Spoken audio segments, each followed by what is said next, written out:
HHS just put out a statement clarifying around some reports that crack pipes are not going to be part of the safe smoking kits that are funded by the administration. But can you clarify for us, were they never a part of the kit, or were they removed in response to this reporting and this pushback? They were never a part of the kit. It was inaccurate reporting, and we wanted to put out information to make that clear. What is in the safe smoking kit? A safe smoking kit may contain alcohol swabs, lip balm, other materials to promote hygiene and reduce the transmission of diseases like HIV and hepatitis. I would note that what we're really talking about here is steps that we're taking as a federal government to address the opioid epidemic, which is killing tens of thousands, if not more, Americans every single day, week, month of the year. We put out this statement, though, because there was inaccurate information out there, or I should say HHS put out this statement because there was inaccurate information out there, and we wanted to provide clarification on the allowable uses for the HHS harm reduction program. It's not a change in policy.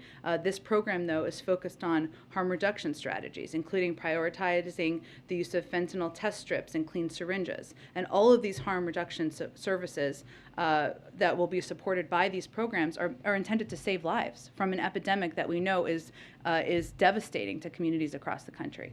And then, so just to put a final point on it, does the administration support any effort then to distribute drug paraphernalia, like the pipes that we were hearing about?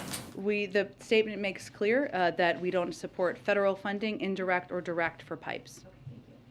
And then on the safe injection sites that the DOJ is evaluating, was this an ask from the White House that they review that policy? Because I know that for years DOJ has opposed efforts to open safe injection sites. It's under litigation, so I can't speak to that. But what I can tell you and reiterate is that the White House is committed, as I would reiterate for you, many Democrats and Republicans, including Senator Cruz, to taking steps to address the opioid crisis. This is not an issue that is inflicting just blue states. It is inflicting millions of Americans across the country, and it is important that we take steps to address it.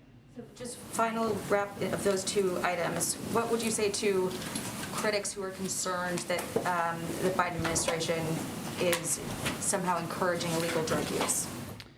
I think that it's important to step back and remember, just to put a little more of a fine point on it, that we're losing an American life every 5 minutes to overdose.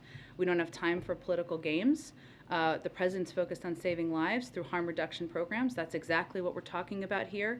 They work in red states and they work in blue states. We know they save lives. They help connect people to treatment and recovery. And they were endorsed this week by a bipartisan commission co-chaired by Senator Tom Cotton that examines steps we must take to address the devastating toll of overdoses. So what I would say is this is not a game. This is not a political game. This is an epidemic that is taking the life of an American every 5 minutes, and we need to work in a bipartisan way to address it.